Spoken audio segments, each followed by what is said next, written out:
Well, it's a very good morning to Shane Connelly, long-time member of the CYC, and I think fair to say one of the great movers in the two-handed scene down here at the club to get it rolling and to implement it into the Rolex Sydney Hobart race. Finished 15th in 2022 and 5th in 2021 in the two-handed division in the Hobart race. But Shane, we're here today really to speak about your experience in last year's Rolex Sydney Hobart race, only a couple of months ago, in your little boat Rum Rebellion. And you retired from that race, and there's an experience you went through that probably you would like to share with everyone to see, tell them what happened and to see if people are aware of what happened and how things could have turned out a lot worse for you. So let's go back to Boxing Day 2023 and your little boat Rum Rebellion. Take us through it. Thanks, Peter, and good morning to you. Look, Boxing Day 23 was a great day for us. We had a good start to the race. There was a lot of thunderstorm activity, and I'll come back to that. As all of us who participated will recall, even before the race, I think we had a thunderstorm come in from the west, and we all got rather wet before the sequence. But we had a good start. Tony Sutton is my co-skipper, and Tony and I had planned and practiced the start. We've done it many times. And so we had a good start, and we were well positioned as we came out of the harbour. And you're a J99? J99, yep. A little 32'9" boat. Mm-hmm. And so we had a good position. We were well positioned with the other Js. We're obviously very competitive with our other J boats, and particularly Jules Hall, who's 1 in 221, I think, from memory. Yep.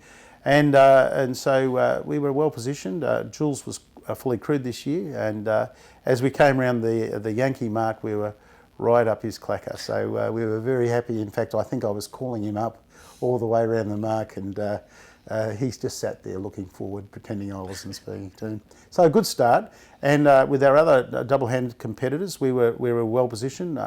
Obviously, Rupert was well ahead of us, or ahead of us at that stage, not well ahead, but he was clear of us. And I was really trying to clear the other J99s and the 3300s, just to try and break the elastic band. So it was fairly light at this stage, wasn't it? Lucky to be 10 knots and a light sort of a sou'easter. Very light, very light. We started out with a number 2 light, and we were just the sea as you came out of the heads was quite messy. It wasn't a big sea; it was just confused and not very nice. So we got out and we were sailing well in the light conditions. Our boat sails well in light conditions, and so we're sailing her well. And then the wind started, as it predicted, the wind started to shift, and we were able to get a Kodo up. And so we got our Kodo up on deck, and obviously a two-handed boat is pretty busy. There's just two of you. You've got to get the sail down, get the Kodo up, and we try and have a clear deck policy because we knew it was stormy. So we not only get the Kodo up, but we get the jib off the deck because we don't want it washed off the deck later in the race. So we have a fair bit to do. So we had the Kodo flying quite nicely. We had storms out to sea. We clearly had storm activity to our east, and we had storm activity out to our west. But we also had what I will refer to as a menacing cloud coming towards us from the north, and we'll go back to that cloud in a minute because that's very important. So we were sailing well, and the wind started to shift in our favour to the point where we decided to go to our A2 kite. We're only in 6 knots of breeze. So we had the full main, we got the Kodo furled, we got the A2 up, and we're sailing quite nicely. Our competitors were heading more out to sea. We were heading more towards the rum line, which is where I wanted to be at that stage of the race. Then Tony looked at that menacing cloud and said, "That cloud looks menacing." And we looked over our shoulders, and it wasn't a cumulonimbus, it was a round cloud. It wasn't an overly big cloud. But my old dad used to teach me if it smells like a rat, looks like a rat, it's a rat. And it was a rat. And so for no other reason than a word of just being overly cautious early in the race, I said, well, why don't we think about getting rid of the kite? So at that point in time, the wind had increased. It increased from the north, and we'd gone from 6 knots to 16 knots at a very quick rate. Boat speed or wind speed? Wind speed, yep. Yeah. So 6 to 16, it was a jump. It wasn't gradual. It was a jump. So we were basically getting ready to do our drop. Now, how we do a drop is pretty simple. I go forward to the pit. Our autopilot, whose name is Ringo. Most two-handers have a name for their autopilot. Ours is Ringo. Ringo is set for the conditions, and he takes over. I go forward to the pit. I blow the tack, and I'll do with the halyard. Tony has the lazy sheet, and we always do a post box drop straight into the down below and through the cockpit there. So I move forward. I had my life jacket on. My tether was connected to the life jacket. I'll show you those things in a moment. And I was probably about 3 inches from the clutch that releases the tack, so 10 centimetres. And how we do our drop is we have a Martin breaker on the kite. So I was literally this far from the clutch to blow the tack. Tony had the lazy sheet, and at that moment we were knocked down. So unfortunately for me, I didn't have my hand on the boat. I was in the process of going to the hand on the boat, and the knockdown was absolutely sudden. It was a complete and utter knockdown. At that stage, I was propelled from the high side of the boat over the lifelines into the water. To leeward, obviously. To leeward, yeah. And I didn't even know that it was seconds. It was a moment. So there was no time to react or grab. So the breeze went from 16 to a real gust of whatever. At least 40. So just out of nowhere. Out of nowhere. Well, the cloud. Yeah. We think that we believe now, when we've looked at our weather and we know that it's at least 40 because I've been able to backtrack on my expedition to that point, and you can see this microcell coming at us on expedition. It's quite clear. And it wasn't just us. There was about 3 or 4 boats that got caught by it. But we think it may have been a microburst. We think that the wind may have come down from above. The reason I say that is some of the other boats saw it happen to us. It didn't happen to them. But some actually thought that a waterspout was forming, that they'd seen the strangeness of the activity of this cloud. And I stress it wasn't an overly big cloud. It was just very dark and very round. So we were knocked straight down to the point where, and I'll refer to Tony because Tony's told me a lot of the things that had happened, that the stanchions were in the water, the kite's in the water, and the boat is in, if you imagine this is the deck, well, that's the deck now. And you're in the water. And I'm in the water. So I surfaced because my life jacket inflated, and immediately it's got a hammer system, it's a spin lock life jacket, and on Rum Rebellion we all carry the same gear, we have identical equipment. And so it's something I learned in my police training about all having identical equipment. We're all equipped the same way. That means that I can operate Tony's equipment, he can operate my equipment, and so on. So Tony his legs are in the water and he's hanging by the strut that holds the vang. We've got a hard vang. He's hanging off that, his legs are in the water, and I'm in the water. At first, Tony tells me he thought I was unconscious. I think I was just dazed because it was so quick, but straight away I popped my head up and I knew where I was, and I thought, what am I doing here? So there's an old saying, Zig Ziglar said something like, fear has 2 meanings, forget everything and run, or face everything and fight and rise. And the 2 natural human instincts are flee or fight. That's the way humans are wired. In ocean racing, I think you only have one alternative, because to forget everything and run involves a very long swim with a lot of sharks and a lot of other activity. So the fight was on. So I only had to swim about a metre to the boat, and Tony was still hanging on, and I was able to hook this left arm around the wire and a stanchion and lock myself into my life jacket. The life jacket became very important because I knew then I was locked onto the boat. And then I was able to, my harness, my tether was attached to the life jacket. So I was able to hook myself onto a pad eye on the boat, which we have for helming. And the boat I was worried because the boat was taking water, a lot of water into the cockpit. And the spinnaker's still up? Spinnaker's up, but in the water, yeah. So spinnaker's up, mainsail's up, everything's up. And so the boat is still on its side, and I'm struggling up the side of the boat, which is the deck, and then Rum Rebellion, being the lovely girl she was, decided to right herself, and she righted herself and picked me up like a baby and threw me unceremoniously into the cockpit floor. So she brought you back up? She brought me back up. So I was about halfway up on my stomach, hanging on, as you'd imagine. Now, I didn't know it, but the wire had really torn the muscle in the arm quite badly, and we found that out later. So I was flicked back into the boat, and Tony was on his feet, and he came to my assistance.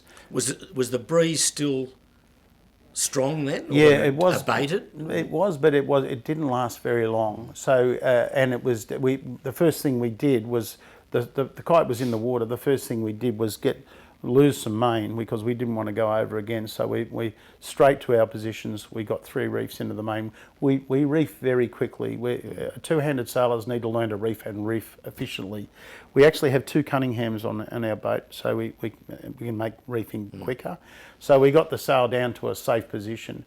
That's the point that Tony said, Shane, there's something wrong with you. And I didn't know what he was saying. I was really in that fight mode. He said I came out of the water like a bulldog. I was more interested in catching our competitors. I'd broken the elastic band with them, and I didn't want to lose my advantage. So I was saying, we've got to get a jib up, we've got to get the kite in. I was just thinking about our next move from a racing perspective.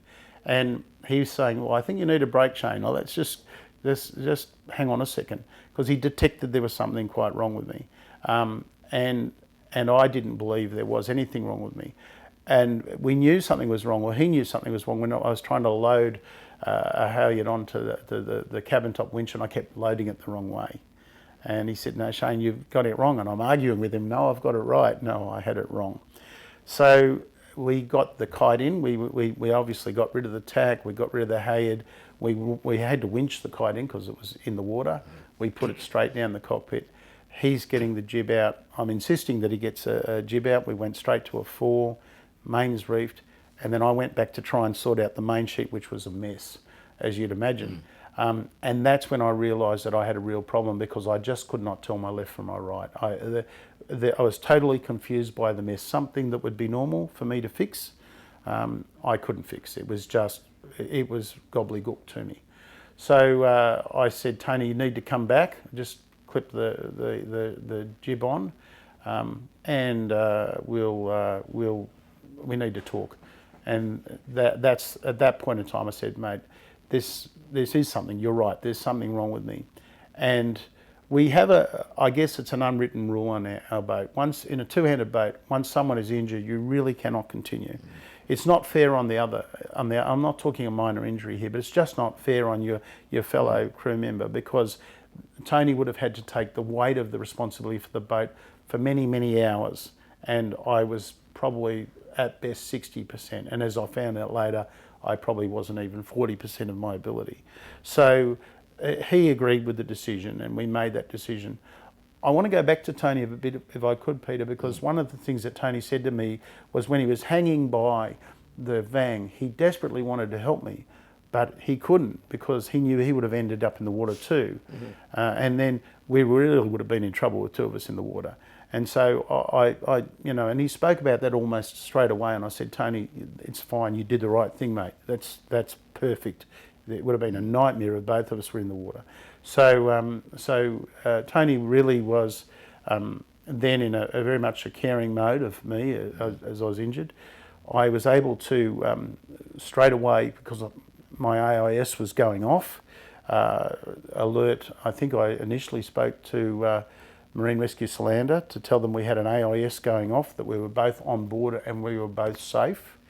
And then I had a conversation with Young Endeavour. When I radioed Solander, Marine Rescue Solander, they were fine, they understood. Then I spoke to Young Endeavour. Now, Young Endeavour was fantastic. I explained our situation. I said we need time to sort out our situation, and then we'll get back to you. They'd, according to Dave Jordan, who was the radio operator on Young Endeavour, they'd already seen the AIS go off and started to commence preparations to turn the ship around to come and get me. So they'd seen the MOB activation. So how far down the coast were you? Were you Wollongong or off? No, we were, I can tell you, we were 10 miles out to sea off Watamolla Bay or beach. Watamolla, yeah, okay. Yeah, so south of Cronulla. And we were dead set 10. I've got the latitude and longitude. I've still got it on on the expedition where I went in. Yeah. So it was 17:34 at night when we went off, or in the afternoon when we went in. So Young Endeavour had made their preparations, and then we made the decision to retire. We got the boat settled, and then we radioed Young Endeavour again and said, we've made a decision to retire. They acknowledged it. I explained that all was well. On the little J99 on Rum Rebellion, we have a command mic at the helm. Wonderful piece of equipment. It's just a small DIN plug of the mic, and we can hear the radio transmissions. We can make them from the helm, so we're not running up and down. And that worked beautifully, the little ICOM command mic, and we were able to communicate with them in real time as to our situation. So, so we made our decision and commenced the trip home. The wind really had abated substantially. We were throwing reefs out, and at that stage when we were throwing the reefs out, because I was back in the pit, that I realised the arm was in trouble. I'm showing this watch because when I pull you don't really realise when you get wet weather gear what's wrong with you, and I pulled the wet weather gear out and my arm was out here, and this watch is squeezing the daylights out of my arm, so I thought I'd actually broken the arm. As it turns out, it was just very bad tissue damage from hanging onto the wire. So that's the story in a nutshell. The reason I raised the AISs and the PLBs, and I've brought some things to show you today, is I do believe, and a friend of mine uses the word PLB fatigue, is that we're having so many inadvertent issues with not AISs, with PLBs at the moment, that the navigators are spending their life asking, and this happened in this Hobart. I was talking to Patriot about a boat with a PLB that went off. We're all watching, but it's very easy for boats to start thinking that it's just another inadvertent, when in actual fact it wasn't in this particular case. Anything but. So what are the lessons to come out of this for you and for the club and for the race? Well, just talk us through that. Well, look, I think the education part for the club around PLBs is a big deal. And for every skipper out there, I think it's really incumbent on us, on skippers, to understand how every PLB works. I'd recommend to skippers that they insist on everyone has the same PLB for that whole interoperability issue that I raised. Could I show you the PLB? Please do. Please do. I'd like to. So this is the PLB that I was using. Now, we have a rule on our boat that the PLB is kept in a separate. No matter what we're doing, this PLB is on us. It can be a stinking hot day with 3 knots of breeze drifting between Coffs Harbour and the Gold Coast, and this is on us, and that's critical. But what a lot of people don't understand with this little PLB, a very good one, is that the aerial, you know, when you're a kid, you always pull the walkie-talkie aerial out this way, but in actual fact, this aerial comes out this way, and that's the way it needs to be sitting. And to activate it, I won't arm it, obviously. You lift this and push it. But the other thing people don't realise is that if you need to maintain this, and if people read the little book, you're supposed to test it every year. So that's the first thing. The second thing about this PLB is that because we're in an ocean, we're very wet in race boats, sometimes you get surface rust on this little aerial, and you need to clean it off. There's been many, many occasions so far where these things, people have tried to operate them and they've broken the aerial, and I think it's because they've broken the aerial this way. The other thing is people are storing them in bum bags all over the place, and in different boats causes a different way to store it. I understand that if you're on a 60-footer with a grinder, you'll have this in a different position than when you're on a 32-foot boat with no grinder. But that's the first thing, that people understand how you use them, and in my opinion, having a crew that's got all the same equipment is a grand step forward. The second thing is the tether. Now, the first thing I got asked by a journalist when I got back on the shore is, did I have my tether on? Well, I had my tether on my life jacket, But as I moved forward from in 6 knots of breeze, from the helm to the clutch, I didn't. But what was important for me was the tether was attached to my vest. Now again, on a 60-footer and a grinder, this is no good because you don't want this getting caught into a grinder. But for on a little boat like mine, this is excellent. And I want to show you that because when the boat was on its side, I was able to do this one-handed while hanging on for dear life and hook it onto a hard point that we have near the helm. Now these are the new clips that came in. This is the new last season. Absolutely. Okay. There's 2 sorts. And the old ones, I wouldn't have been able to do that. I really would have struggled to do that on the old clip, which I've got 3 of them sitting in my garage at home. They're very pretty. They sit there now. But this was a game changer. And for 2-handers, I would recommend, once at sea where we wear our life jackets, you have this on your life jacket. That was a big thing. And the final thing, David, Peter, my apologies, is this is the life jacket. Now, I'm not here to promote this brand, but this is what we wear. We wear it for 2 reasons. It's a new model spin lock, which has this thing here. It's called a HRT. And that's to stop if you get teabagged, which are you getting dragged along by the boat in the water, you can pull this, there's a little device under there, you can just see it there, and it'll disconnect you from the boat. Release. Absolutely. Which is so many sailors have drowned, unfortunately, by being teabagged. It's a terrible thing. The second thing is it's got a hammer release, so when I went in the water, it went off. And Tony thought I was unconscious, and that went off. And the third thing, and probably the most important thing, is we have our PLB separate to our AIS, and you can see this one is partially armed. It's not fully armed. I need to pull that down. But the moment this went off, that AIS went off, and it was activated, and it worked. So without touching anything, the world knew I was in the water. I was in MOB, and I think particularly for 2-handers, but for smaller crew boats, I don't see the point of having that if it's not attached to the life jacket. And, you know, life jackets are uncomfortable. They're getting better and better and better. They really are. This thing we can move around, and we wear this for 4 days on the way to Hobart. That's what it's on. And no matter what it's on. And I just think that having that ability, because if I had been unconscious, that would have been a game changer. Certainly because my head was out of the water because this jacket worked. So the systems on Rum Rebellion, and that's probably the final thing, is we practiced and practiced and practiced. The week before the Hobart, Tony and I were out doing MOB training. We practice because it's probably the most important thing for you to understand in a 2-handed or any boat is that MOB, but particularly in a 2-handed because you've got to get everything down and get back to the person. For instance, if the kite had been up and the boat was sailing away, our rule is to get rid of the kite, i.e. blow the tack, blow the sheet, blow the halyard and let it go, a goodbye kite, because a human's worth more than $10,000 worth of kite. Shane, just as we're finishing up, could I just ask you quickly, you said once it happened you were working at 60% or 40% of capacity. What do you put that down to? Was that shock or was it some other situation that caused that? Peter, I'll never really know.